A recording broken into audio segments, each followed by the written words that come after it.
আজকে আমাদের পড়বার বিষয়বস্তু হলো সনেট 18, যার নামকরণ সচরাচর সনেটের নামকরণটা প্রথম লাইন দিয়েই হয়, shall I compare thee to a summer's day by William Shakespeare. তো সনেট 18টা আমরা পড়ব, কিন্তু তার আগে কতগুলি বিষয় আমাদেরকে জানতে হবে। প্রথম যে জিনিসটি জানতে হবে সেটা হচ্ছে সনেট বলতে কি বোঝায়। গোটা সনেটটিকে পড়তে গেলে আমরা দুটি ভাগে ভাগ করে নেব, যার প্রথম ভাগে থাকবে মোটামুটি কয়েক লাইনের, প্রথম দিককার কয়েক লাইনের এক্সপ্লেনেশন এবং সনেট সম্পর্কে কিছু বক্তব্য, আর দ্বিতীয় ভাগে থাকবে বাকি লাইনগুলির এক্সপ্লেনেশন, তার সাথে যদি কোনো ক্রিটিক্যাল এক্সপ্লেনেশন থাকে তো সেইগুলো। তো প্রথম ভাগে সনেটকে বুঝতে গেলে পরে স্টেপ বাই স্টেপ, ধাপে ধাপে আমাদেরকে বুঝতে হবে। সনেট বলতে আসলে আমরা বুঝি a typical sonnet is a poem consisting of 14 lines with some sort of rhyme scheme. মূল পয়েন্টটা হচ্ছে 14 লাইন্স, 14 লাইনের কবিতা, চতুর্দশপদী কবিতা হচ্ছে sonnet. With some sort of rhyme scheme মানে তার একটা ছন্দ থাকবে, সেই ছন্দ নিয়েও আমরা পরে আলোচনা করব। তাহলে একটা সনেট হচ্ছে 14 লাইনের কবিতা। এবার সনেট 14 লাইনের কবিতা এবং তার মধ্যে কি থাকে, মূলত কারোর সম্পর্কে কোনো কিছু পজিটিভ অর্থাৎ ধনাত্মক কথাবার্তা বলা, যেখানে কোনো ঋণাত্মক কথার ছাপ থাকবে না, এবং যেখানে মূলত একটা আপলিফটমেন্ট অর্থাৎ উচ্চ স্থানে তুলে ধরা বা উচ্চ স্থানে বসানো, কখনো কখনো প্রেমের আঙ্গিক, সেইটাকে দেখানোটা সনেটের মূল কাজ। তো সনেটে কবির যে ভাবধারাটা ফুটে ওঠে সেটা মূলত যার সম্পর্কে বা যে বিষয় সম্পর্কে সনেটটি লেখা হচ্ছে সেটি একটি আদর্শগত দিক থেকে বা মূল ভাবধারায় উচ্চমানের জায়গা থেকে বর্ণনা করা হয়। তো সনেট নিয়ে বলবার আগেই আমরা জানি যে ক্লাস 11-এ একটা সনেট আমরা ইতিমধ্যেই পড়ে ফেলেছি, যেটা উইলিয়াম ওয়ার্ডসওয়ার্থের লেখা, composed on Westminster bridge September 3, 1802। এই সনেটটি আমরা 11-এ অলরেডি পড়ে ফেলেছি, ফলে সনেট সম্পর্কে আমাদের ধারণা আছে। তবুও যেহেতু নতুন করে আমরা সনেটটাকে পড়ছি, ফলে সেখানে সনেটটার একেবারে সূত্রপাত থেকে আমরা বিষয়টিকে জানি, তবে সংক্ষেপে। এবার 3 ধরনের সনেট মূলত আছে। সনেটের যে গঠনগত দিক সেটা নিয়েও আমরা খানিক বাদেই আলোচনা করব। এই 3 ধরনের সনেটের মধ্যে আনকনভেনশনাল সনেটস আছে, অর্থাৎ প্রথার বাইরে গিয়ে কিছু সনেট থাকে, সেগুলিকে বলা হয় আনকনভেনশনাল সনেট। এই 3 ধরনের সনেট মূলত পরিচিত হয় ইটালিয়ান সনেট বা পেত্রার্কান সনেট। কেন? কারণ ইটালির পেট্রার্ক প্রথম সনেট রাইটিং এর ট্র্যাডিশনটা শুরু করেছিলেন, বলে তাকে পেট্রার্কান সনেট, মানে পেট্রার্কের নাম অনুযায়ী পেট্রার্কান সনেটকে বোঝানো হয়। ইনি হলেন সেই পেট্রার্ক, যিনি ফ্লোরেন্সে জন্মগ্রহণ করেছিলেন, রোমে, ইটালি। তো সেখানে কি হচ্ছে, উনি ওই যে সম্পর্কে উনি সনেটটা লিখেছেন, মূলত প্রেম এবং ইতিহাস কেন্দ্রিক, কখনো ইতিহাসকে তিনি মানবিক আঙ্গিকেও ব্যাখ্যা করবার চেষ্টা করেছেন। তো পেট্রার্কের নাম অনুযায়ী পেট্রার্কান সনেটটাকে বলা হচ্ছে। দ্বিতীয় টাইপটা হচ্ছে স্পেন্সারিয়ান সনেটস, যেটা সহজেই ধারণা করা যাচ্ছে যে স্পেন্সারের নাম থেকে স্পেন্সারিয়ান সনেটটা এসছে। এই হলেন এডমন্ড স্পেন্সার, যার অ্যামোরেতে একটা বিখ্যাত সনেট সাইকেল, অর্থাৎ যে সেকেন্ড টাইপ আমরা যেটা পেলাম স্পেন্সারিয়ান সনেটস, সেই স্পেন্সারের রাইটিং থেকে এসছে, যিনি বিখ্যাত ফেয়ার ইকুইরিনো লিখেছেন। তো তাহলে 2 নম্বরেরটা আমরা পেলাম যে স্পেন্সারিয়ান সনেট। 3 নম্বর হচ্ছে ইংলিশ সনেটস বা শেক্সপিয়ারিয়ান সনেটস। এই হচ্ছেন শেক্সপিয়ার। ফলে শেক্সপিয়ারের যে বহুল পরিচিত ছবিটি আমরা পাই, এই ছবিটির সাথেই আমরা পরিচিত। এই হচ্ছেন শেক্সপিয়ার, বা এখানে এই ছবিটির সাথেও আমরা পরিচিত উইলিয়াম শেক্সপিয়ার, যার বিভিন্ন লেখা আমাদের অনেকেরই পরিচিত এবং আমরা বিভিন্নভাবে শেক্সপিয়ারের লেখাপত্রকে পড়ে থাকি। ফলে যে জায়গাগুলোকে আমাদের পরিষ্কার করবার প্রয়োজন ছিল যে কারা কোন ধরনের সনেট এখানে লিখেছেন, মূলত আমাদের যে সিলেবাসের টেক্সট সেটা সনেট 18 শেক্সপিয়ারেরই লেখা, এবং এই যে 3 প্রকার সনেট এখানে আছে, ইটালিয়ান বা পেট্রার্কান সনেট, স্পেন্সারিয়ান সনেট আর ইংলিশ বা শেক্সপিয়ারিয়ান সনেটস, এই প্রত্যেকটি সনেটেরই আলাদা আলাদা বৈশিষ্ট্য রয়েছে। যেহেতু প্রসঙ্গক্রমে আমাদের সনেট সম্পর্কে আলোচনা করতেই হবে, সেই জন্য পেত্রার্কান সনেটের যে ফর্ম সেটা দুটো টাইপ, একটা হচ্ছে অক্টেভ 8 লাইন আর একটা হচ্ছে সেস্টেট 6 লাইন। তাহলে অক্টেভ প্রথম 8 লাইনটাকে বলা হচ্ছে অক্টেভ, আর পরের 6 লাইনটাকে বলা হচ্ছে সেস্টেট।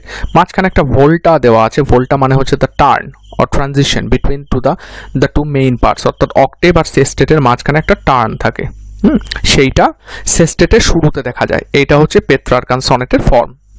এবং চট করে আমরা যদি একটা উদাহরণ দেখে নিতে পারি, এই যেমন পেত্রার্কান ফরম্যাটে লেখা এই সনেটটি, এমা লাজারাসেন দ্য নিউ কলোসাস, এই যে 8টা লাইন প্রথম অক্টেভ এবং এই হচ্ছে সেস্টেট, এবং সেস্টেটের শুরুর দিকে থাকে হচ্ছে টার্ন, যে কারণে এখানে ডিভিশন মার্কিংটা দেওয়া রয়েছে, লাইনটা দেওয়া রয়েছে। অক্টেভ এবং সেস্টেটের কমপ্লিট ফ্রেমওয়ার্ক হচ্ছে পেত্রার্কান সনেটের মূল স্ট্রাকচার, যেখানে এই যে রাইম স্কিম যেটা বলা হচ্ছিল, যে এখানে কালার দিয়ে বোঝানো রয়েছে রাইম স্কিমটা কী রকম ভাবে কাজ করছে, যে এই যে ফ্রেম, ল্যান্ড, স্ট্যান্ড, ফ্লেম, অর্থাৎ এই যে এ বি এর সাথে নয়, এ অর্থাৎ ফার্স্ট লাইনের লাস্ট লেটার ফোর্থ লাইনের ফার্স্ট লাস্ট লেটার রাইম করছে, ফেম, ফ্লেম, ল্যান্ড, স্ট্যান্ড, তেমনি নেম, ফ্রেম, হ্যান্ড, কমান্ড, এইভাবে A B B A B B A, এইভাবে অক্টেভ এবং সেস্টেড একইভাবে এই যে সিডি সিডি সিডি কিন্তু আলাদা হয়ে যাচ্ছে সেস্টেডে। সি এর সাথে third line free, second line 4 এর সাথে ফোর্থ লাইন শোর, ফলে অক্টেভ আর সেস্টেডের মধ্যে রাইম স্কিমটাও আলাদা হয়ে যাচ্ছে। এইটা হচ্ছে পেত্রার্কান সনেট ফর্ম। এখন স্পেন্সারিয়ান সনেট সম্পর্কে বলতে গেলে পরে তার যে ফর্মটা রয়েছে, সে মূলত ফেয়ারি কুইনে, ওনার একটা বিখ্যাত কাব্যগ্রন্থ ফেয়ারি কুইনে উনি দেখিয়েছেন যে এবি এবি বিসি বিসিসি এই প্যাটার্নে হয়, ফলে এই প্যাটার্নটাও কিন্তু ওই রকমভাবেই আছে। এবং এখানে একটা ভোল্টা এখানেও দেখা যায়। এখানে বলছে যে 3 কোয়াট্রেন্স কি জিনিস আমরা শেক্সপিয়ারিয়ান সনেট বুঝতে গিয়ে বুঝবো, তার আগে বুঝে নিই যে সেকেন্ড যে প্যারাগ্রাফটা আছে, here the AB pattern sets up a distinct 4 line groups, 4 লাইনের একটা গ্রুপ তৈরি করে, each of which develops a specific idea, প্রত্যেকটি 4 লাইন এক একটা করে আইডিয়া ডেভেলপ করে। যে ওভারল্যাপিং কিভাবে হচ্ছে ABC and D rhymes from the first 12 lines into a single unit with a separated final couplet, অর্থাৎ কাপলেট মানে হচ্ছে শেষ দুটো লাইন, শেষ দুটো গিয়ে লাইন আলাদা হয়ে যায় এবং সেখান থেকে আলাদা আলাদাভাবে উচ্চারিত হয়, রাইম স্কিমটাও তার আলাদা হয়। সেটা আমরা একটা উদাহরণ দেখলে পরেই টের পেয়ে যাব। এখানে আরো স্পষ্টভাবে দেওয়া রয়েছে, it is also written using 3 quatrains and 1 couplet, rhyme স্কিমটা আগেই বলা আছে, এবি বিসি সিডি এইভাবে শেক্সপিয়ারিয়ান ফরম্যাটেও লেখা আছে স্পেন্সারিয়ান সনেটটা খানিকটা, কিন্তু স্পেন্সারের নিজস্ব বৈশিষ্ট্য ছিল। একটি উদাহরণ আমরা এবার দেখে নিই। এটি একটি বিখ্যাত স্পেন্সারিয়ান সনেটের এক্সাম্পল, যেখানে আছে one day I wrote her name upon the strand but came the waves and washed it away. স্পেন্সারের একটি বিখ্যাত সনেট, যার নামটাই হচ্ছে one day I wrote her name upon the strand. এখানে রাইম স্কিমটা হচ্ছে এই যে এবি এই যে এবি বিসি সিডি এই প্যাটার্নে লেখা আছে, এবং এই প্যাটার্নটাই কিন্তু ফলো করছেন খানিকটা শেক্সপিয়ার।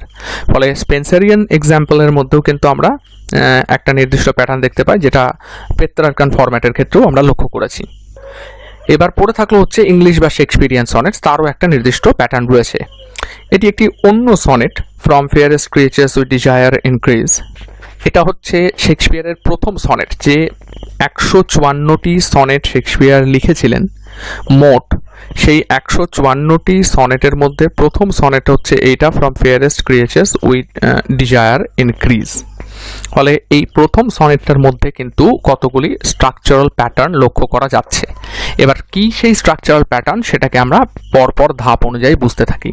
এখানে টোটাল 14টা লাইন আছে, চারটে আর এই দুটো, এই 14টা লাইন। আগে আমরা স্ট্রাকচার সম্পর্কে বলে নিই, তারপর আমরা বিষয়বস্তুতে যাব।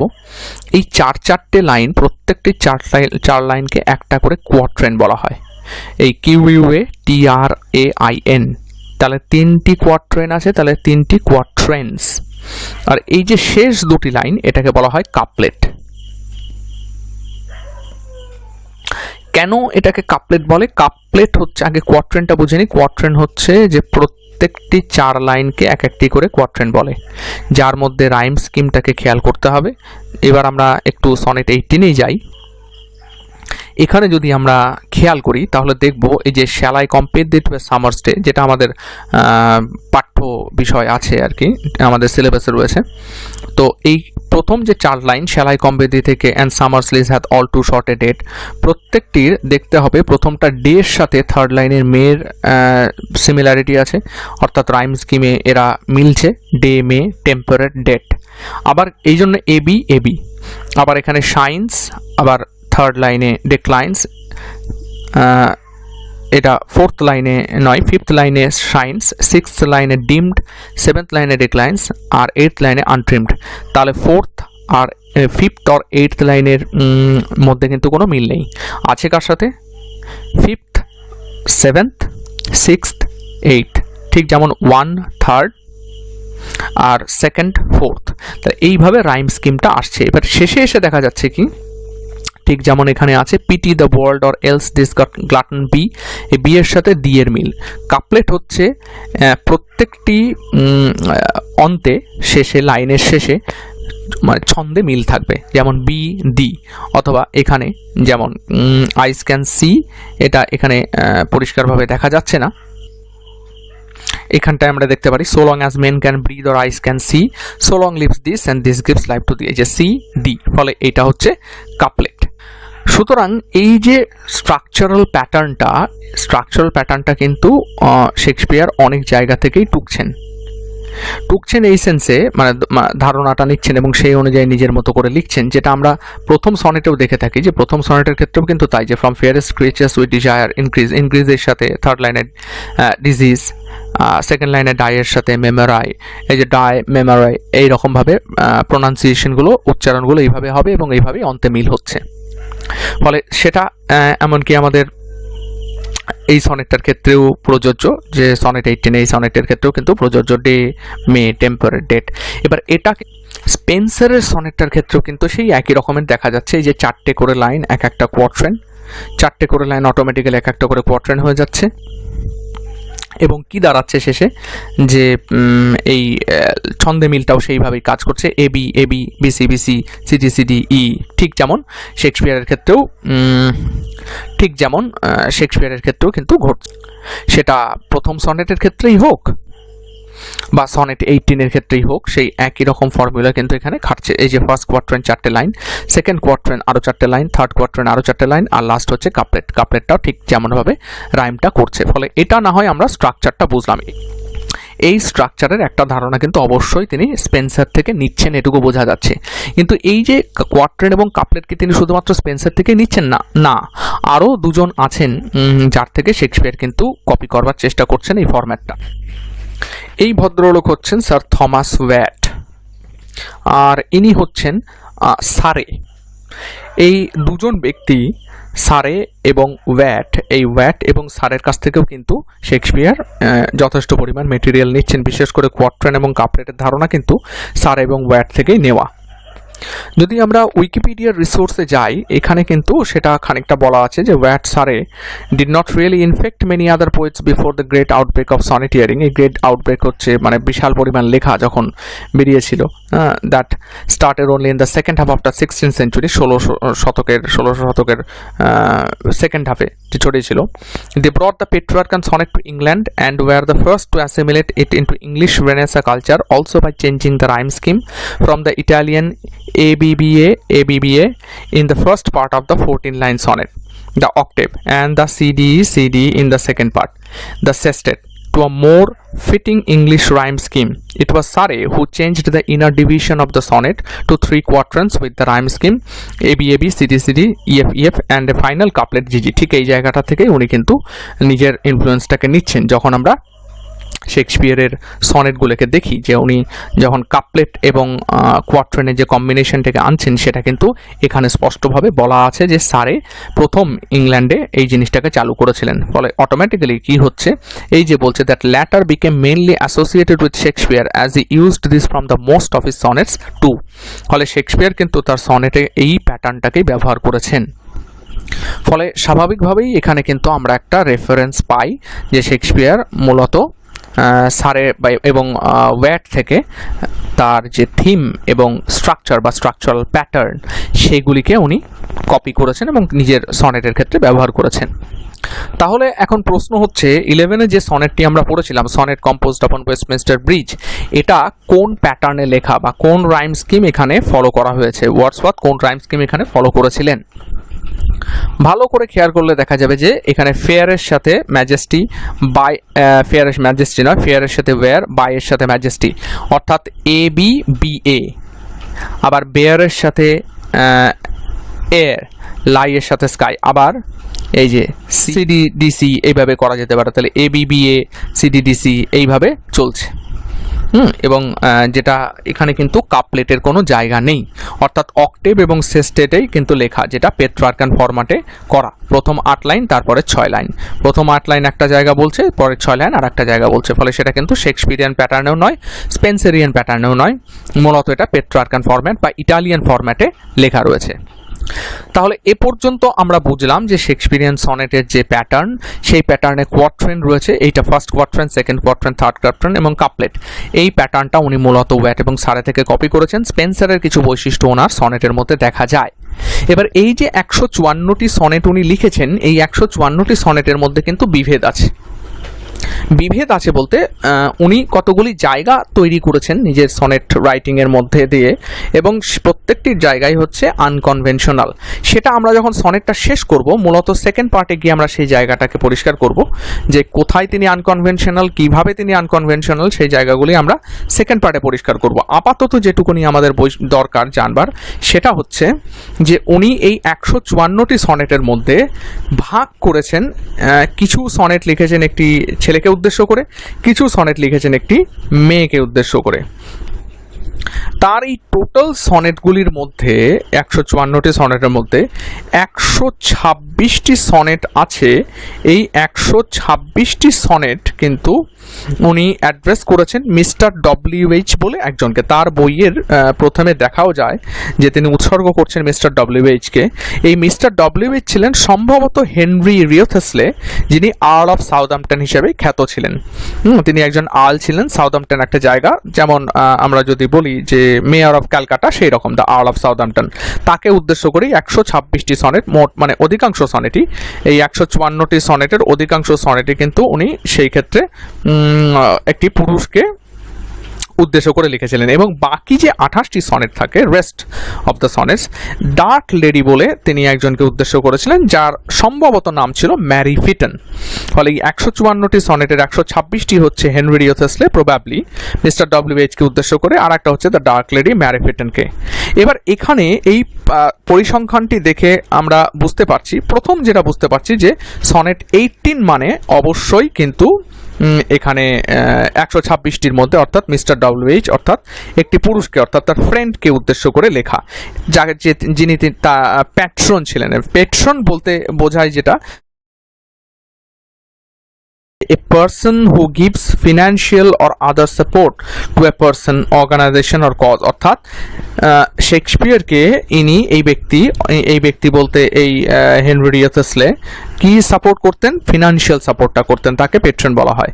তো সেই ব্যক্তি হচ্ছেন হেনরি রিওথেসলে, যাকে উদ্দেশ্য করে উনি 126টি সনেট ইতিমধ্যেই লিখে ফেলেছেন। ফলে এই 18 নম্বর সনেটটি কিন্তু তাকে উদ্দেশ্য করেই লেখা, এবং স্বভাবতই বোঝা যাচ্ছে যে একটি পুরুষকে উদ্দেশ্য করে লেখা। এইখানেই উনি খানিকটা আলাদা হয়ে যাচ্ছেন। কিভাবে আলাদা হচ্ছেন? মূলত যে সনেট রাইটাররা ছিলেন, যে ট্র্যাডিশনাল সনেট রাইটাররা, সেখানে ওয়্যাট, সারে, স্পেন্সার, এই সমস্ত সনেট রাইটাররা একজন মহিলাকে কেন্দ্র করেই কিন্তু লিখেছেন। সেক্ষেত্রে শেক্সপিয়ার এখানে সম্পূর্ণরূপে আলাদা হয়ে যাচ্ছেন এই ক্ষেত্রে, যে উনি 126টি সনেট, তার সনেট কালেকশনের 154টি সনেটের 126টি সনেটই এমন একজনকে উদ্দেশ্য করে লিখছেন যিনি আসলে পুরুষ এবং তার পেট্রন, তিনি হেনরি রিওথেসলে। ফলে অটোমেটিক্যালি তিনি কিন্তু আলাদা হয়ে যাচ্ছেন অন্যান্য সনেট রাইটারদের থেকে। এবং মাত্র 28টি সনেট তিনি লেডিকে উদ্দেশ্য করে লিখেছেন। এবং যেখানে আরেকটি বিষয়ে উল্লেখযোগ্য যে ডার্ক লেডি বলা হচ্ছে, ডার্ক শব্দটাই কিন্তু পরিপন্থী নয়। এক্ষেত্রে তার কারণ ডার্ক দিয়ে উনি নেগেটিভ সাইডটাকেই কিন্তু দেখাতে চাইছেন।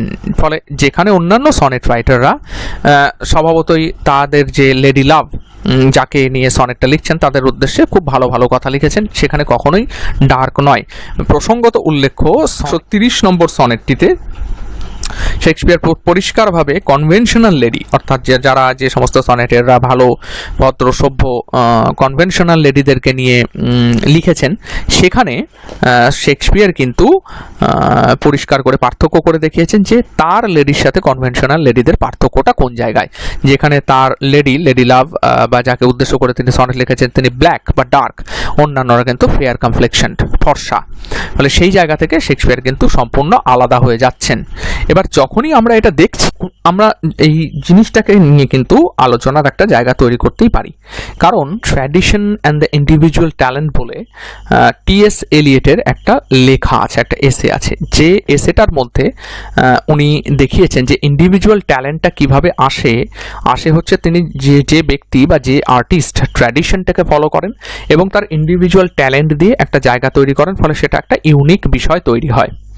যখনই আমরা এই বিষয়টাকে এখানে দেখতে চাইছি শেক্সপিয়ারিয়ান সনেট 18-এর মধ্যে বা অন্যান্য সনেটগুলোর মধ্যে, তিনি ট্র্যাডিশনটাকে ফলো করছেন স্ট্রাকচারাল প্যাটার্নে, রাইম স্কিমে, এমনকি বিষয়বস্তুতেও খানিকটা ফলো করছেন, কিন্তু কনভেনশনাল লেডিদের থেকে তিনি অন্য একদম আলাদা একজন লেডিকে এখানে সনেট রাইটিংয়ের মধ্যে উপস্থিত করছেন। বা যেভাবে অন্যান্য সনেটিয়াররা মূলত মহিলা কেন্দ্রিক সনেট লিখেছেন, তিনি কিন্তু পুরুষ কেন্দ্রিক সনেট এখানে লিখেছেন। এবং এই সনেট 18টা আমরা পড়তে গিয়ে দেখব যে ধরনের ইমেজারি উনি ব্যবহার করছেন সেগুলো সবকটাই পজিটিভ ইমেজারি। ফলে অটোমেটিক্যালি কি হচ্ছে, আমরা ওনার ক্ষেত্রে এই যে ট্র্যাডিশন অ্যান্ড দ্য ইন্ডিভিজুয়াল ট্যালেন্টের যে জায়গাটা, ট্র্যাডিশনটাকে ফলো করে যখন তিনি ইন্ডিভিজুয়াল ট্যালেন্টটাকে দেখাচ্ছেন, তখন কিন্তু অটোমেটিক তিনি জায়গাটা ধরে নিচ্ছেন এবং অন্যরকম একটা বৈশিষ্ট্য তৈরি করছেন। ঠিক এই জিনিসটাই শেক্সপিয়ারকে ইউনিক বানিয়ে দিচ্ছে। এবার ছোট্ট করে আমরা আসি যে কোথায় কিভাবে এই সনেটটি এত গুরুত্বপূর্ণ হয়ে উঠছে। সনেটটির মূল বিষয়বস্তুই হচ্ছে ট্রানজিয়েন্স। যেখানে একটুখানি লেখাটা যদি আমরা পড়ি, sonnet 18 uses a typical convention of Renaissance poems about the transience of youth and beauty, comparison with aspect of nature, মানে যেটা বোঝাচ্ছে যে নেচারের সাথে তুলনা করে আমরা ক্ষণস্থায়িতা যদি বোঝাতে পারি, তাহলে কি হচ্ছে, সেটা একটা মূল বিষয় হিসাবে দাঁড়িয়ে যায়। এবং সনেট 18-এর ক্ষেত্রে এটা কীরকম রেনেসা পোয়েমের একটা টিপিক্যাল ফিচার দেখাচ্ছে। রেনেসা পোয়েম বলতে, যেখানে রেনেসা বলতে আমরা বুঝি যে নবজাগরণের কনসেপ্টটা এখানে আনা হচ্ছে, কিন্তু কিভাবে টিপিক্যাল ফিচারটা এখানে উঠে আসে, রেনেসা পোয়েমের মধ্যেও কিন্তু এই transience of youth and beauty অর্থাৎ সৌন্দর্য এবং তোমার যে বয়স, তোমার যে ফ্লারিশ করার যে সময়, সেই সময়টাকে কিন্তু এখানটায় বোঝাচ্ছে। এবং সেই জিনিসটাও কিন্তু আমরা সনেট 18-এর মধ্যে পরিষ্কারভাবেই দেখতে পাবো যখন আমরা সনেট 18টাকে পড়তে শুরু করব। ফলে মোটামুটিভাবে ইন্ট্রোডাক্টরি পিরিয়ডে যে সমস্ত পয়েন্টগুলিকে আমাদের জানার দরকার, স্ট্রাকচারাল প্যাটার্ন, ইনফ্লুয়েন্স এবং কি বলতে চাইছে এই বিষয়বস্তুটা কি, কোন কোন পদ্ধতি এখানে অ্যাপ্লাই করেছেন শেক্সপিয়ার, সেগুলো এবং কোথায় তিনি আলাদা হয়ে যাচ্ছেন অন্যান্য সনেটিয়ারদের থেকে, সেই জিনিসগুলো মোটামুটিভাবে আমাদের আয়ত্তের মধ্যে চলে এলো। এইবার একটুখানি আমরা সনেটটার মধ্যে ঢুকতে চেষ্টা করি, তাহলে আমাদের কাছে অনেকটা পরিষ্কার হয়ে যাবে যে সনেটটার মধ্যে কি আছে বা সনেটের বৈশিষ্ট্যটা কি। প্রথম যে লাইন কটা আমরা পড়ব সনেট 18-এর ক্ষেত্রে, shall I compare thee to a summer's day, thou art more lovely and more temperate। প্রথম লাইনটা উল্লেখযোগ্য, বলছে কি এখানে shall I compare thee to a summer's day, question. এটা একটা রেটরিক, কোয়েশ্চেন করছেন, প্রথম লাইনটা কোয়েশ্চেন করছেন। তাহলে আমি কি তোমাকে তুলনা করব সামার ডের সাথে? এই যে নেচারের সাথে তুলনা, সামার ডে বলতে নেচারের সাথে তুলনা করার চেষ্টা করা হচ্ছে। সুতরাং কোয়েশ্চেনটা দিয়ে বোঝানোর চেষ্টা করা হচ্ছে যে এখানে একটা অ্যানালিসিস হয়তো ফলো করবে, যে আমি প্রথমে প্রশ্নটা করে দিলাম এবং তারপর আমি অ্যানালাইজ করতে শুরু করব। ফলে প্যাটার্নটাই একটু অন্যরকম হয়ে যাচ্ছে, যেখানে আমি স্তুতি বাক্য দিতে চাই, যে যখন আমি বিলাভেড সম্পর্কে একটা সনেট লিখছি তখন আমার মুখ দিয়ে শুধুমাত্র ভালো ভালো কথাই বেরোবে। উনি এখানে লজিক অ্যাপ্লাই করছেন, এবং লজিকটা কিভাবে অ্যাপ্লাই করছেন, shall I compare thee to a summer's day, যে আমি কি তোমাকে সামার ডের সাথে তুলনা করব? এবার এই যে তুলনা করব বলে উনি কিন্তু বসে থাকেননি, উনি অলরেডি তুলনা করতে শুরু করে দিয়েছেন নেক্সট লাইন থেকেই। এবং কি বলছে, সামার ডে কেন, আগে আমাদের এটা বুঝতে হবে যে সামার ডের সাথেই কেন তুলনা করতে চাইছেন। অনেক বিউটিফুল আসপেক্ট রয়েছে এখানে, রোজ রয়েছে, রেইনবো রয়েছে, ট্রি রয়েছে, beautiful aspects are all over in the world. So why all of a sudden summer's day, হঠাৎ করে সামার্স ডে কেন, তার একটা নির্দিষ্ট কারণ আছে। দ্বিতীয় লাইনটাতে তার উত্তরটা আমরা পাবো বলতে আমাদেরকে খুঁজে নিতে হবে। কি বলছে দ্বিতীয় লাইনটা, দাও art more lovely and more temperate. এটা তো আমরা জানি যে দাও বলতে, এটা যেহেতু শেক্সপিয়ারিয়ান ল্যাঙ্গুয়েজ, আর্কেইক ওয়ার্ড, দাও বলতে ইউ, আর্ট বলতে আর, ইউ আর। মোর লাভলি বলতে সুন্দর, নাইস, বিউটিফুল। মোর বলতে কম্পারেটিভ ডিগ্রিতে বোঝানো হচ্ছে যে তুমি সুন্দরতর বা সুন্দর বা মানে উন্নততর, বিউটিটা তোমার বেশি। অ্যান্ড মোর টেম্পারেট, ঠিক আছে, মোর লাভলি তো বুঝতে পারলাম, মোর টেম্পারেটটা কি, এটা বুঝলেই বুঝে যাবো যে প্রথম লাইনে ওনার প্রশ্ন করার এবং উত্তর দেওয়ার কারণটা কীরকম। টেম্পারেট বলতে কিন্তু একটা পরিমিত, সঠিক এবং তুলনামূলক উন্নত টেম্পারেচারকে বোঝায়, তাপমাত্রাকে বোঝায়। ফলে এখানে কিন্তু উনি একটা সিম্বল ব্যবহার করছেন এবং সেই সিম্বল ব্যবহারের মধ্যে দিয়ে উনি বুঝিয়ে দিচ্ছেন যে কেন আমি সামার ডের সাথে তুলনা করছি। আমরা একটা ছোট্ট লেখার বা একটা ক্লিপিং যদি দেখি, এই জায়গাটা আরও পরিষ্কার হয়ে যাবে, তারপর আমি আবার ব্যাখ্যা করছি। এইখানে সিম্বলিজমের জায়গাটায় ব্যাখ্যা করা আছে। In the poem a summer's day is a symbol for the poet's love for his lover and her eternal beauty. অর্থাৎ কবির ভালোবাসা এবং লাভারের জন্য, ইটার্নাল লাভার এবং তার ইটার্নাল বিউটিকে বোঝাচ্ছে। হারটা এখানে বাই মিস্টেক দেওয়া রয়েছে, এখানে যিনি কম্পোজ করেছেন গন্ডগোল করেছেন, কিন্তু জিনিসটা কার্যকরী। মোস্ট পিপল থিঙ্ক, এই জায়গাটা গুরুত্বপূর্ণ, most people think summer is the most beautiful season in the year since it is always so Sunny and bright. This is the same perspective as Shakespeare's, only better. ফলে এইটাই হচ্ছে আসল কারণ, যেখানে উনি বোঝাতে চাইছেন যে thou art more lovely and more temperate. কারণ সামারের দিন লাভলি এবং temperate, but you are more lovely and more temperate. ফলে প্রথম লজিকটাই হচ্ছে এটা যে summer is the symbol of love. তাহলে সেই সিম্বল অফ লাভটা যখন পোয়েটের ফ্রেন্ডের পরিপ্রেক্ষিতে প্রযোজ্য হচ্ছে, পোয়েট কিন্তু সেই সামারকে ছাপিয়ে বেরিয়ে চলে যাচ্ছে। যেখানে ট্রানজিয়েন্সের কনসেপ্টটাকে দেওয়া হয়েছিল, যেখানে বলাই হচ্ছিল যে কম্প্যারিজনটা নেচারের সাথে, এবং কেন, কারণ transience of youth and beauty, অর্থাৎ সেটা ভ্যানিশ হয়ে যায় খুব তাড়াতাড়ি, সেইটা কিন্তু এখানে বলছে না। কারণ সামার ডে থেকেও বেশি সুন্দর হচ্ছে পোয়েটের ফ্রেন্ড, এবং তার থেকেও বেশি temperate, better comprising better temperature, better তাপমাত্রা, অর্থ হচ্ছে যে মানে নাতিশীতোষ্ণ ব্যাপারটা, যে more beautiful in that sense, যে আরও বেশি সুন্দর। তাহলে তুমি হলে আরও বেশি সুন্দর এবং অনেক বেশি ঠিকঠাক সমতাপযুক্ত, অর্থাৎ তোমার উষ্ণতারও প্রভাব বেশি নেই, শীতলতারও প্রভাব বেশি নেই, সেই জন্য more temperate. Rough winds do shake the darling birds of May. প্রতিটি লাইনের মধ্যে উনি এক একটা ইমেজ, এক একটা সিম্বলকে ব্যবহার করছেন। রাফ উইন্ডস বলতে বোঝাই হচ্ছে প্রচণ্ড ঝড় ঝাপটা ইত্যাদি। ডু শেক, নাড়িয়ে দেয়। The darling birds of May, এই ডার্লিং বার্ডস অফ মের মধ্যে একটা কনসেপ্ট লুকিয়ে আছে, সেই কনসেপ্টটাকে আমরা একটু বুঝি। ডার্লিং বার্ডস অফ মে বলতে বোঝায় যে appreciation of what is fresh and new, মানে যেটা একদম ফ্রেশ এবং নতুন সেটার প্রশংসা। তো এবার অরিজিনটা কোথা থেকে আসছে সেটাকে আমরা একটু দেখি। তো the phrase refers to the opening birds that point toward the warm summer season ahead to the freshness and exuberance of youth as it turns toward adult maturity. যেটা বোঝাতে চাইছে এখানে যে এই ফ্রেজটা ডার্লিং বার্ডস অফ মে, এই যে ফ্রেজটা, এটা বোঝায় ওপেনিং বার্ডস, মানে যেটা আর কি উন্মুক্ত হচ্ছে কুঁড়ি। বার্ড বলতে এখানে কুঁড়ি, ডার্লিং বলতে প্রিয়, মে হচ্ছে মান্থ অফ মে। ফলে to the freshness and exuberance of youth, মানে ইউথের যে উন্মুক্ততা বা যেটা ফুটে উঠছে, উদ্বেল, যেটা যেন ভাসিয়ে নিয়ে যাবে, এই যে অতিশয়োক্তি যে ইউথের মধ্যে রয়েছে, তারুণ্যের মধ্যে রয়েছে ফ্রেশনেস, এবং তার যে একটা ভালো লাগার জায়গা বা সেটার একটা এক্সপ্রেশনের যে জায়গা, সেইটা as it turns toward adult maturity, যখনই ইউথ অ্যাডাল্টহুডে পা দেয় তখনই কিন্তু তার সেই জায়গাগুলো প্রস্ফুটিত হয়।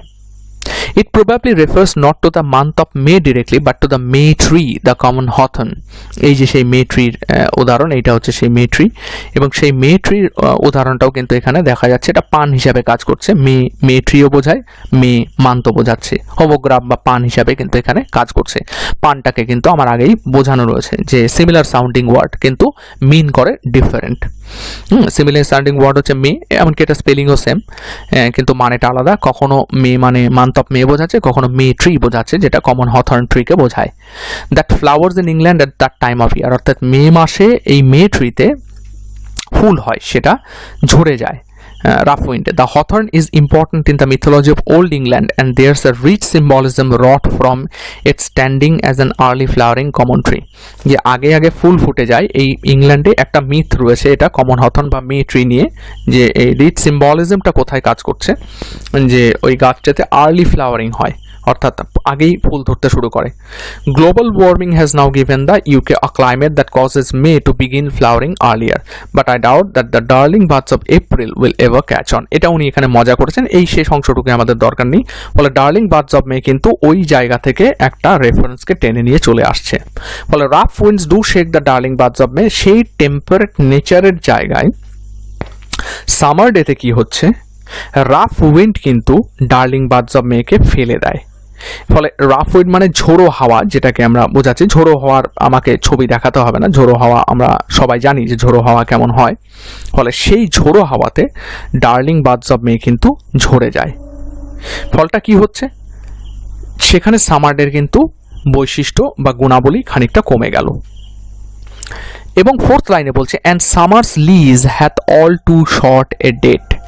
সামার্স লিজ, এই সামার্স লিজ বলতে বোঝাচ্ছে সামারের যে স্প্যান, ডিউরেশন, টাইম পিরিয়ড। লিজটা এখানে একটা লিগ্যাল ওয়ার্ড। লিগ্যাল ওয়ার্ড মানে লিজ বলতে আমরা যেটা বুঝি, যেমন জমি লিজ নেয়, বাগান লিজ নেয়, যেমন বৈশাখ মাসে আম গাছের আম লিজ নেয়, লিচু গাছের লিচু লিজ নেয়। ফলে এই যে লিজ, বা কখনো কখনো মাছ ধরার জন্য পুকুর লিজ নেওয়া হয়, এই লিজটা কিন্তু ওই একই অর্থে প্রযোজ্য। ফলে যখন দেখবো এই যে financing arrangement that provides a farm with an advantage of using an asset without owning it may be termed as leasing, অর্থাৎ আমার নিজের অ্যাসেট না কিন্তু আমি ভাড়া নিলাম, আমার নিজের সম্পত্তি নয় কিন্তু আমি ভাড়া নিলাম, সেইটাকে বলা হচ্ছে লিজ। এবার এখানে উনি ব্যবহার করছেন summer's lease hath all too short a date. Hath হচ্ছে হ্যাজ, অল টু শর্ট খুবই সামান্য, শর্ট দিতে পারতেন, এখানে টু শব্দটাকে ব্যবহার করেছেন কি অতি কম, এটা বোঝাতে। Two short a date, date বলতে টাইম।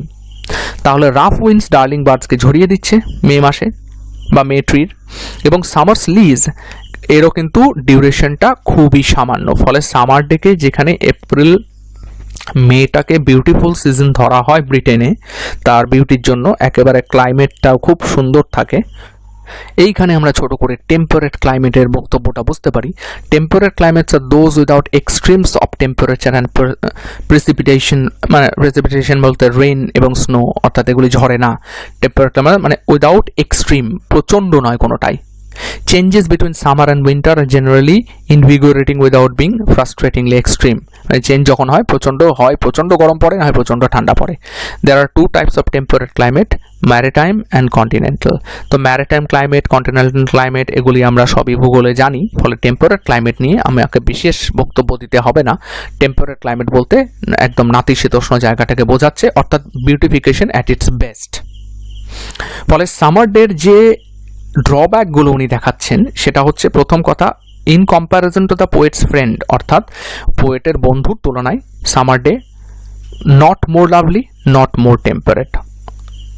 দ্বিতীয় হচ্ছে রাফ উইন্ড কী করছে, ডার্লিং বার্ডস অফ মেকে ঝরিয়ে দিচ্ছে, অর্থাৎ তার যে সৌন্দর্য, আমার একটা বাগান আছে, বাগানে প্রচুর ফুল ধরেছে, ফলে আমার বাগানের সৌন্দর্য দিনগুণ বৃদ্ধি হয়ে গেল। এবার সেখানে যদি ফুলগুলোকে পরবর্তীকালে মানে কয়েক মিনিট পরে যদি কেউ কোনো গরু এসে, ছাগলে এসে বা ষাঁড়ে এসে কিছুতে এসে খেয়ে যায়, বা ঝড়ে পুরো উপড়ে যায়, বা কেউ যদি দুষ্টুমি করে কেটে দেয়, তাহলে সেই বাগানের পুরো সৌন্দর্য নষ্ট হয়ে যাচ্ছে।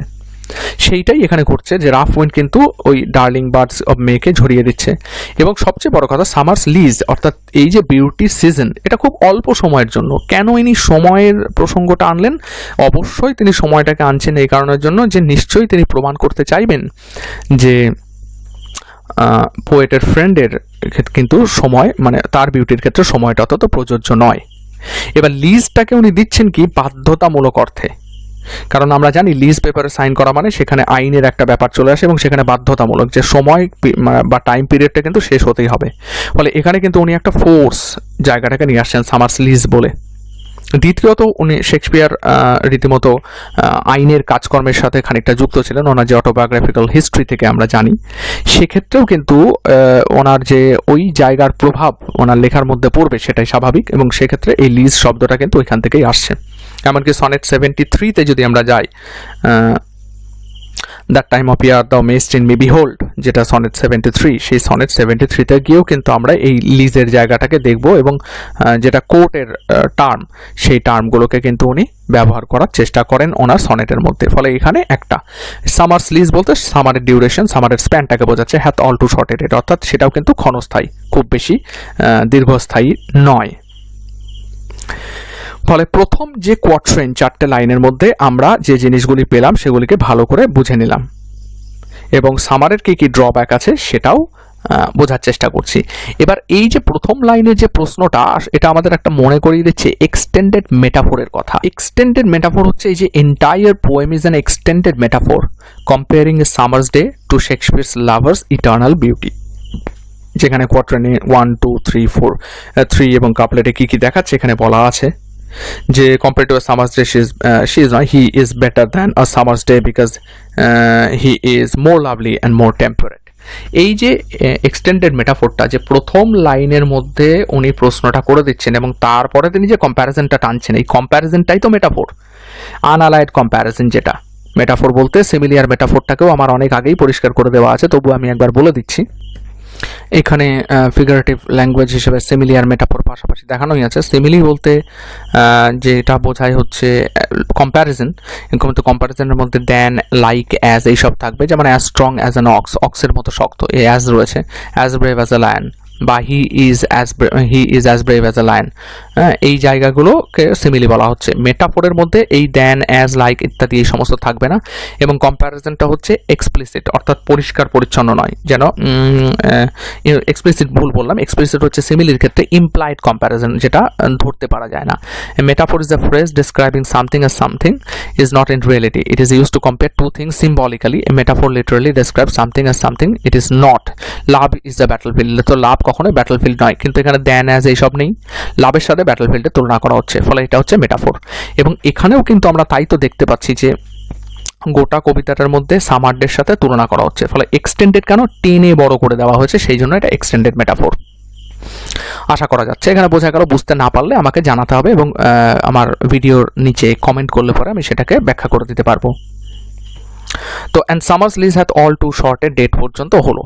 এইবার 5 নম্বর লাইন অর্থাৎ সেকেন্ড কোয়াট্রেনের যে ফার্স্ট লাইন, সেইটা দিয়ে আমরা শুরুটা করি। Sometime too hot the eye of heaven shines, and often his gold complexion dimmed. তাহলে sometime too hot the eye of heaven, এখানে বলা হচ্ছে eye of heaven shines. Sometime মানে কখনো কখনো, too hot the eye of heaven shines অর্থাৎ সূর্য, I of হেভেনটাকে বলা হচ্ছে সূর্য। এটাকে বলা হয় পেরিফ্রেসিস। পেরিফ্রেসিসটা হচ্ছে এই যে the use of unnecessarily long or round about form of expression, ঘুরিয়ে বলা, রাউন্ড অ্যাবাউট ফর্ম। যেমন আই অফ হেভেনটাকে যখন এখানে বলা হচ্ছে আই অফ হেভেন, আসলে সূর্যকে বলা হচ্ছে, but sun is not directly mentioned. তাহলে sometime too hot the eye of heaven shines, কখন কখন পেরিফ্রেসিসকে ব্যবহার করা হয়, যখন লাইনের মধ্যে মাধুর্য আনার দরকার পড়ে, যখন একটা লাইনকে একটু বাড়ানোর প্রয়োজন পড়ে, তখন পেরিফ্রেসিসকে ব্যবহার করা হয়। তাহলে কখনো কখনো আই অফ হেভেন প্রচণ্ড মানে কিরণ দেয়। And often his gold complexion dimmed. Gold complexion কেন? Because sun rays are gold complexion, সোনালী রঙের, সেই জন্য এখানে sun rays কে gold complexion, dimmed বলতে ডিম হয়ে যাওয়া অর্থাৎ নিভে যাওয়া, স্তিমিত হয়ে যাওয়া অর্থে বোঝাচ্ছে। Sometime too hot the eye of heaven shines, and often his gold complexion dimmed. ফলে কখনো কখনো আই অফ হেভেন প্রচণ্ড শাইন করে, কখনো কখনো গোল্ড কমপ্লেক্সন ডিম হয়ে যায়। অর্থাৎ এমনকি সামারের যে নেচার সেটা হুইমজিক্যাল, হুইমজিক্যাল মানে খামখেয়ালি, অর্থাৎ কখনো এটা হয় কখনো ওটা হয়, ফলে স্টেবিলিটি নেই। হুইমজিক্যাল মানেই হচ্ছে যার কোনো স্টেবিলিটি নেই, যার কোনো স্থিরতা নেই, যার কোনো ধৈর্য নেই, যার কোনো ঠিকঠাকভাবে মত প্রকাশের জায়গা নেই। এমনকি সামারকে তিনি এখানে কিন্তু একভাবে পার্সনিফাইও করছেন। পার্সনিফিকেশন অবশ্য আমি এখানে আর বোঝাবো না, আগে অনেকবার বোঝানো আছে। পার্সনিফাই করছেন এবং সেখানে কিন্তু একজন মানুষের খামখেয়ালিপনার সাথে তোমার সামারের জায়গাটাকে উনি বোঝাচ্ছেন। ফলে এই যে 4 লাইন আর এই 2 লাইন 6 লাইন, আসলে 8টি লাইন আমার পড়ানোর দরকার ছিল। 6 আর 2 8 লাইন পড়ালে পরে এখানটা ঠিক হয়ে যেত, কিন্তু এই লাইনটা অনেকটাই ব্যাখ্যার প্রয়োজন। And every fair from fair sometime declines by chance on nature's changing course untrimmed. আচ্ছা ঠিক আছে, 8 লাইনটাই আমি পড়িয়ে দিয়ে অক্টেভ পর্যন্ত শেষ করি, তারপরে বাকিটা স্টেপ এবং তার বাদ বাকি এক্সপ্লেনেশনটাকে করা যাবে। তাহলে এবার 7 নম্বর লাইনে যেটা আছেন, every fair from fair sometime declines. দুটি ফেয়ার আছে এখানে, অবশ্যই এখানে পান ব্যবহার করা হচ্ছে। এভরি ফেয়ার ফ্রম ফেয়ার, তাহলে প্রথম ফেয়ারটা হচ্ছে বিউটিফুল উমেন। ফ্রম ফেয়ার মানে সৌন্দর্য, fair complexion. Sometime declines, declines মানে কমে যাওয়া। তাহলে প্রত্যেকটি সুন্দরী মহিলার থেকে সৌন্দর্য কিন্তু কমে যায়, অর্থাৎ transience, the theory of transience এখানে কিন্তু কাজ করছে। ট্রানজিয়েন্ট ব্যাপারটাকে কিন্তু এখানে দেখানো হচ্ছে। ফলে every fair from fair sometime declines. কেন ডিক্লাইন হয়, কেন প্রত্যেক সুন্দরী মহিলার থেকে সৌন্দর্যটা কমে যায় বা নষ্ট হয়ে যায়? By chance or nature's changing course untrimmed. হয় চান্সের মাধ্যমে, অর্থাৎ ভাগ্য দৈবাত কারণে, অথবা nature's changing course untrimmed. Nature's changing course বলতে এখানে নেচারের যে চেঞ্জিং কোর্সটাকে বোঝাচ্ছে, যে সাইকেল, সিজনাল সাইকেল, অর্থাৎ বয়স বাড়ছে, সেইটার জন্য এই যে আনট্রিমড। ট্রিমড মানে হচ্ছে ছেঁটে যাওয়া, আনট্রিমড বলতে এখানে অছাটা অবস্থা। অর্থাৎ হয় যে নেচারের চেঞ্জিং কোর্সের জন্য এটা কিন্তু সম্পূর্ণরূপে নষ্ট হয়ে যাচ্ছে, এবং সেই কারণের জন্যই উনি এখানে এই জায়গাটাকে বোঝাচ্ছেন। কেন এই সৌন্দর্য জায়গাটাকে উনি তুলে নিয়ে আসলেন? তার কারণ হচ্ছে সৌন্দর্যটা এখানে প্রযোজ্য, নেচারের সৌন্দর্য কিন্তু প্রযোজ্য। কেমনভাবে নেচারের সৌন্দর্য প্রযোজ্য? কারণ সামার তো চিরকালীন টিকে থাকবে না। এর কারণ হচ্ছে এই যে সামার্স লিজ হ্যাঁ অল টু শর্ট এডেড, সামারের লিজ তো খুব ছোট, সামারের স্প্যান তো খুব ছোট। ফলে কি হচ্ছে, যেমনভাবে সুন্দরী মহিলাদের সৌন্দর্য কমে যায়, যেমনভাবে কমে যায় বলতে কেমনভাবে কমে? By chance or nature changing course untrimmed, অর্থাৎ রিমেন্ড নট দ্য সেম, একই রকমের টিকে থাকে না। এবার এখানে পানের সাথে সাথে আর একটা ঘটনাও রয়েছে। সেই ঘটনাটা হচ্ছে নেচার চেঞ্জিং কোর্স বলতে মেনস্ট্রুয়াল সাইকেলটাকে বোঝায়, ফিমেল মেনস্ট্রুয়াল সাইকেল। প্রত্যেক মেনস্ট্রুয়াল সাইকেলের কিন্তু ফিমেলদের বয়সটা বাড়ে, ফলে সেই জায়গাটার ইন্ডিকেশনটাও কিন্তু এখানটায় রয়েছে। এই জন্য by chance on nature changing course untrimmed. ফলে শুধুমাত্র যে সিজনাল সাইকেল চেঞ্জ হচ্ছে বলেই সেটা চেঞ্জ হচ্ছে তা নয়, এর সাথে সাথে এটাও দেখার বিষয় যে ফিমেল মেনস্ট্রুয়াল সাইকেলে কিন্তু প্রত্যেক মুহূর্তে বয়সটাকে বাড়িয়ে দিচ্ছে মহিলাদের বা মেয়েদের, সেই জায়গাটাও কিন্তু এখানে উল্লেখ করা রয়েছে। ফলে এই হচ্ছে মূলত অক্টেভের মধ্যে বিষয়বস্তু যা, এবং এই যে এখানটাই আমাদের থেমে গেলে হবে না, আমাদের এই 6টা লাইন পরের যে সেস্টের 6টা লাইন পড়বার পরে আবার আমাদেরকে এখানটায় ফিরে আসতে হবে। কেন ফিরে আসতে হবে? যখন সেটা আমরা সেকেন্ড পার্টে বোঝার চেষ্টা করব। এই পর্যায়ে এসে আমরা এইটুকুনি বুঝি যে মূলত এখানে সামার ডের সাথে তুলনা করা হলো, তার যে খামতিগুলো সেগুলিকে কিন্তু পরপর উনি তুলে ধরছেন। যে খামতিগুলো প্রথম দিকের কথা বলা হয়েছে এবং দ্বিতীয় দিকের গুলো কি, এই যে খামখেয়ালিপনা একটা পয়েন্ট, এই দুটো লাইনের মধ্যে খামখেয়ালিপনাটা দেখিয়েছে। কখনো গোল কমপ্লেক্সন ডিমড হচ্ছে, কখনো hot the eye of heaven shine করছে, এবং কিভাবে তার সৌন্দর্যটা কমে যাচ্ছে, কারণ summer's lease all too short a date. এবার এটার সাথে উনি আবার তুলনা করছেন ফিমেল মেনস্ট্রুয়াল সাইকেল এবং ফিমেলদের বিউটির, যে দুটো কারণের জন্য, হয় সিজনাল সাইকেলের জন্য অথবা মেনস্ট্রুয়াল সাইকেলের জন্য ফিমেলদের বিউটি ফিমেলদের থেকে কমে যায়। ঠিক তেমনিভাবে সামারের সৌন্দর্যও কিন্তু কমে যাচ্ছে, কারণ এর মানে স্প্যানটা ছোট। এই গোটা জিনিসটাতে উনি বোঝাচ্ছেন যে কিভাবে সামার আসলে কোনো কম্প্যারিজনেই আসে না তার ফ্রেন্ডের সাথে। কেন আসে না, এই বাকি 6 লাইনে উনি বোঝাবেন। আমরাও সেকেন্ড ভিডিওতে পার্ট 2তে গিয়ে আমরা এটা বুঝবো। ফলে এই পর্যন্ত যদি কারো অসুবিধা থাকে, আমরা এই লাইনটাকে আবার পড়বো। এই 6 লাইনের পরে গিয়ে আমাদের আবার এই লাইনটাকে পড়তে হবে, তখন আবার আমরা এই জিনিসটাকে বুঝবো। By chance on nature changing course untrimmed, কিভাবে আনট্রিমড থেকে যেতে পারে সেই জিনিসটাকে আমরা বোঝার চেষ্টা করব। ফলে এখন বুঝতে না পারলেও পরের সেকেন্ড ভিডিওতেও আমরা সেই জিনিসটাকে বুঝিয়ে দেওয়ার চেষ্টা করব। তবুও যদি কারো কোনো প্রশ্ন থাকে, সেক্ষেত্রে আমাকে যা আগে বলা আছে সেই একই রকমভাবে জিজ্ঞাসা করলেই হবে।